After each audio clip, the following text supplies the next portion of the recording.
All right, guys, so you've quarantined your animals, you've made sure their enclosures are clean, you've got them on food. Now comes the fun part. We're going to learn how we handle them.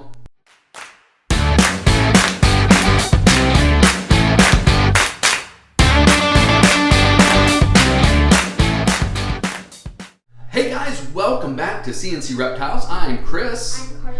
And today we're finishing up our ball python care series, and we're going to talk about handling these amazing animals. But before we get started, make sure to like, subscribe, and hit the bell. Yeah, that's right. Hit the bell so that you know when we have a new video out. So guys, if you followed along in this series over the past few videos, we've learned how we quarantine. We've learned the routine that we have around quarantining our animals if we get new animals in. We've learned about how we clean, what our routine is to clean both on a daily, weekly, and monthly basis. We've got them eating, right? So we've learned how we feed frozen thawed, what the entire routine is.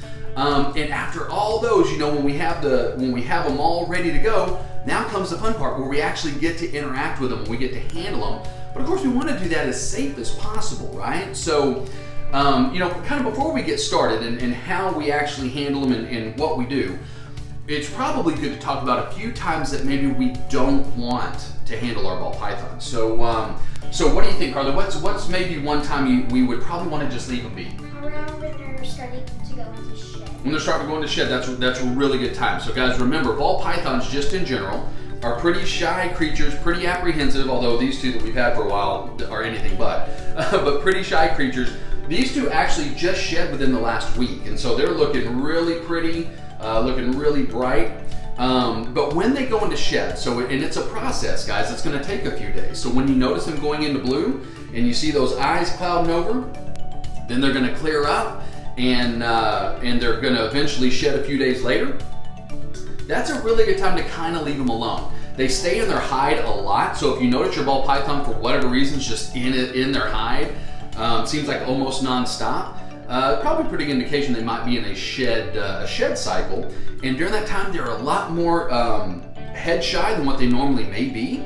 And so we definitely want to leave them alone during that time. So you think of another time, Carly? When you first get them and you want to quarantine them. Yeah, so when they're first getting acclimated, right? Who are you looking at? So when they're first getting acclimated to their new home. So think about it, guys. Whether you get a snake online, you get them from a show, that snake has gone through a lot of stress to get to your house, right? They've been packed up in a box. They've been out on a table at a show or shipped through the mail.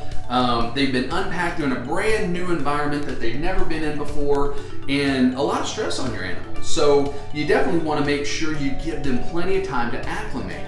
And so some people will say a week to 10 days. Some people, again, say a really long time. Again, guys, observation in this, okay? We typically give about 5 days for a new snake, and then we try to offer a meal. We've been very successful in that time. So as long as your husbandry is on point with your temperature, humidity, all that fun stuff, odds are you're going to have a pretty happy snake that's going to be ready to eat. But then, like I said, so if that's 5 days, and then we give them a couple days after to ensure that they're digesting well and all that. So probably a minimum of 7 to 10 days, right? We probably want to leave them alone when you first get your animal home. So you think of another time, Carly? Around feeding time. Around feeding time or right after feeding time, right? So think about that, guys. We've talked about this a little bit already, but the day of feeding, we actually try to leave them alone for the most part. It's not that we don't hold them or interact with them. We just don't very much. We want to be have the best possible feeding response that they can. And so we try to leave them alone on feeding day. Obviously today's not feeding day. And so, but especially after feeding time. Now you're going to hear 24, 48 hours, 72 hours, but again, it's observation, guys. It's all about observation. When you talk about these two, so these are our two biggest ball pythons, Cutie and Bubbles. They're on small rats. So they're in the small 50-gram range right now. These girls take 72 hours before they come back out of their hide. And when you're feeding, you obviously want to give a meal that's big enough for them to be satisfied for a minimum of that 24 to 48. But these girls are literally into that third day before we may see them coming out of their hide. When you talk about the smaller ones over here, they're still on rat pups or weans. The end of that second day, around the 48-hour mark, that's when they're out and about. And so, you know, that's kind of how we judge it, guys. It's not a one size fits all per snake. Usually bigger meals just sometimes take a little bit longer to digest and take a little bit longer for them to feel comfortable coming back out. So what's one more time? Probably can you think of one more time you might want to leave them alone? When they're like, they start to look a little different and they look rather sick. Yeah. So if they might be ill, right? So if you think there's anything wrong with your snake, or you know that your snake is wrong, if it's got ill, if it's got a respiratory infection, other than literally just picking it up to ensure, you know, maybe you've got to give it an injection, or something along those lines, you probably really want to leave them alone. They're not feeling well. They could be a little bit in a defensive mode, but you want to leave them alone during those 4 things. So again, that's while they're in shed. It's right after you get them home. If it's a brand new animal and you just get them into a new environment, and that actually includes, guys, when you're upgrading tubs. So anytime we put them from a small tub to a bigger tub, we give them a week. We just kind of let them kind of relax and chill out in that new environment. It's right after they eat, and maybe even the day of, and then any time that they're ill. Those are the times we definitely want to try to leave them alone. So let's talk about then none of those times, right? Let's talk about the times we do get to interact, because these animals are awesome. They're so cool.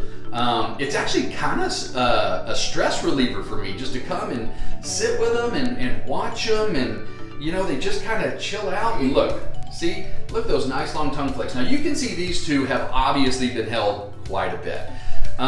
So here, let's talk about the things we want to make sure that we're doing, especially with the larger snakes, but really kind of goes for any of the snakes. You want to make sure that you're supporting the entire body of the snake, okay? So whether that be on your shoulders, like Carly has Cutie here, and you see Cutie's just kind of chilling out, right? She's actually become accustomed to this. Carly's been kind of working with her. You know, Bubbles not so much. Bubbles is a little bit more inquisitive. She really likes to kind of move around when we have her. But what you've got to make sure is you're supporting the entire body, okay? So whether you're holding with 2 hands like this, you saw how I kind of had her with 1 hand, you've got to make sure their entire body is supported.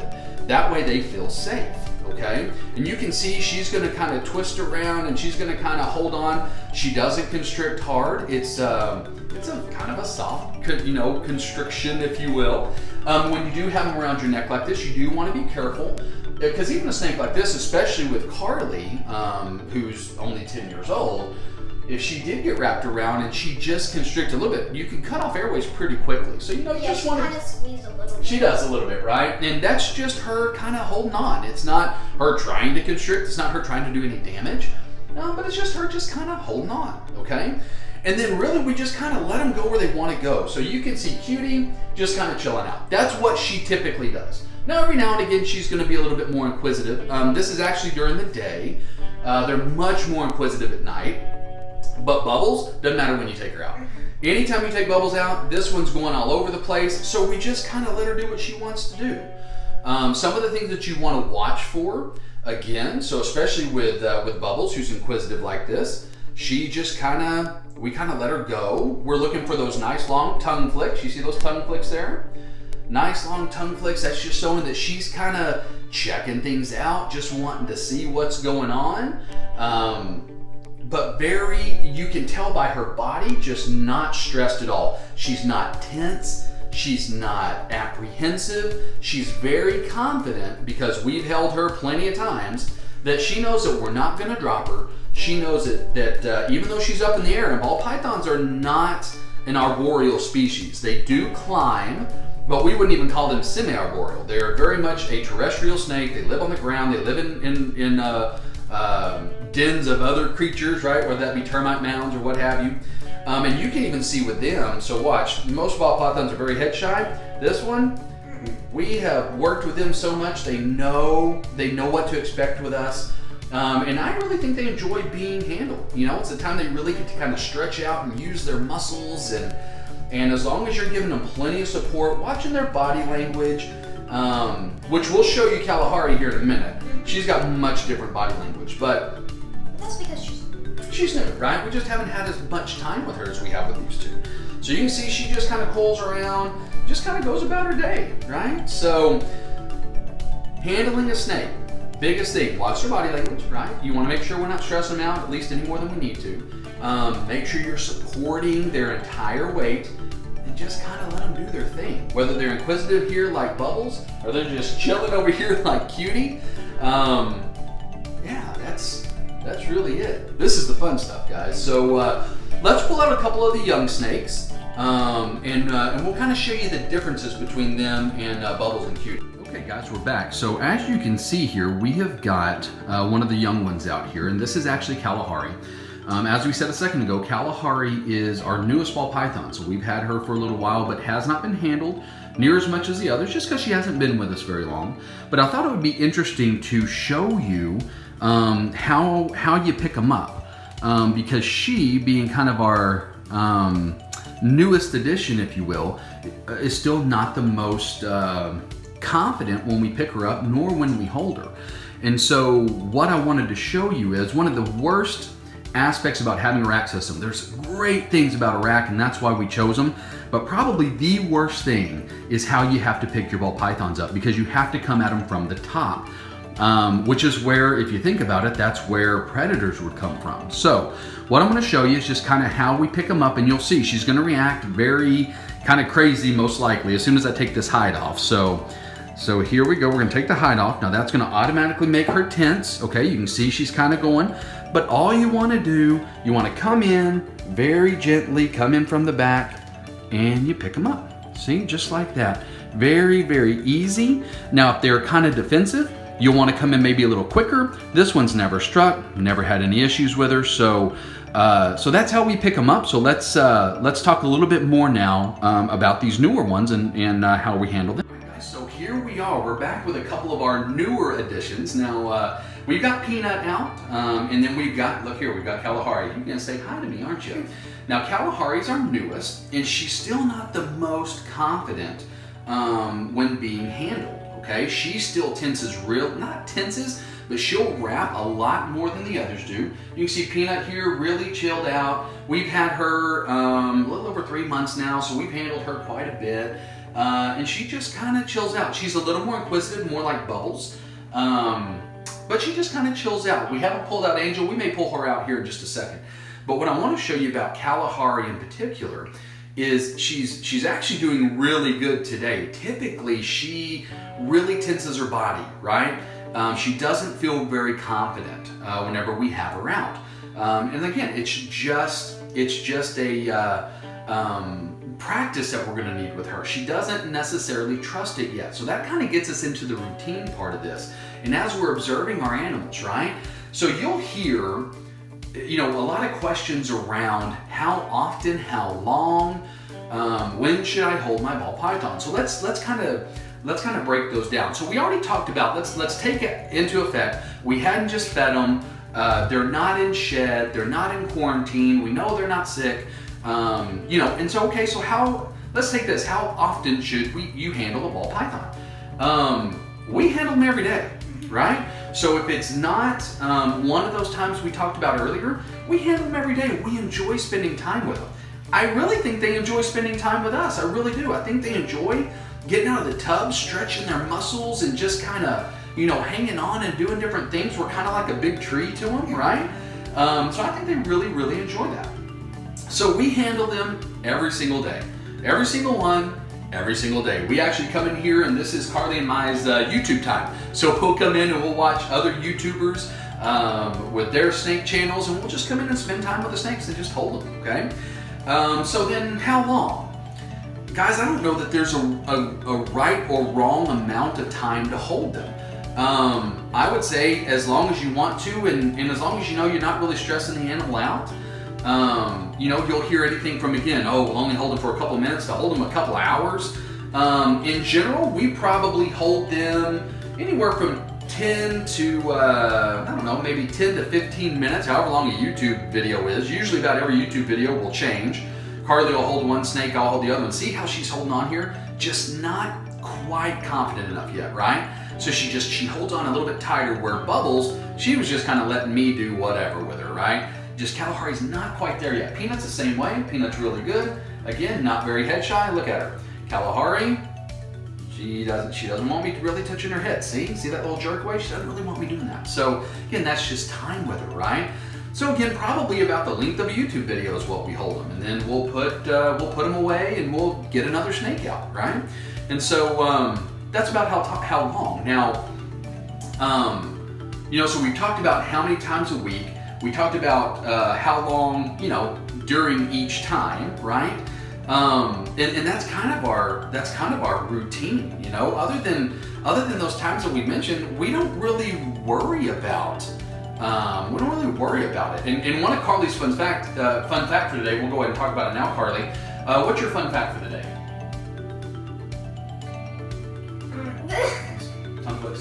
To make sure that to know when a snake, or specifically ball pythons, are nice and calm and chill, or their tongue flicks. Yeah. They will have tongue flicks to let you know that they are fine, they trust you. So that's one thing. So guys, if you can see Kalahari right here, she's got those nice long tongue flicks, even though she's holding on and she's not 100% confident in what we're doing here. She's still exploring. She's still okay. I don't think I'm stressing her out. She's not sitting there like, really, really rigid. Now, she was when we first got her. She'd sit there and she was so rigid and she didn't want to be held. So she's actually come a long way. But look at how tight she's holding my thumb there, right? She just still doesn't quite trust it, okay? And we've worked with her just like we've worked with the others. And snakes are different, guys. What works with one snake isn't always going to work with every snake, right? They are individuals. They do have their own personalities, and as you spend time with them, you're going to find that. So guys, we're going to kind of get them put up, and we'll wrap this. Okay, guys. So just kind of wrapping up the video, we thought we'd show you Angel here. She's obviously our lavender albino girl. Just a beautiful snake. And one of the things I forgot. So we talked about how long and how often, but I forgot to neglect in the last segment of when should we hold them, right? I think that really depends. If you want them to be a little bit more interactive and curious, probably best at night, right? That ball pythons are a diurnal species, so they're more active at night. If you're just wanting to hold them and it's during the day, I think that's fine too. They're just probably not going to be as active. You can see Angel's usually pretty curious for us. She was probably asleep. We probably messed with her a little bit. And you can see she's kind of really just chilling out right here. So usually she's a lot more curious, like what Bubbles is. So anyways, guys, just remember, when you're holding these animals, make sure you're supporting them, right? You want to give them full weight. Let them kind of, and we'll talk about that. Let them just kind of go where they want to go, right? Let them kind of do their own thing. Don't really restrict their movements. Watch for those tongue flicks. So Carly's fun fact for the day: watch for the tongue flicks. That kind of let you know. What are you doing, baby? That kind of let you know that everything's cool and they're hanging out and they're not too stressed. But ultimately, guys, these are amazing animals. They're so fun to interact with. And as long as you're not stressing the animal, and only you're really going to know that. Watching the animal, understanding the animal as you spend more time with them. Again, you'll see the different personalities that they have. But guys, we couldn't be more happy with them. We love spending time with them. We know you'll enjoy spending time with your animals as well. But that'll do it, guys. That'll do it for this video and for this series. We hope that you liked it. And we'll see you guys in the next video. Bye.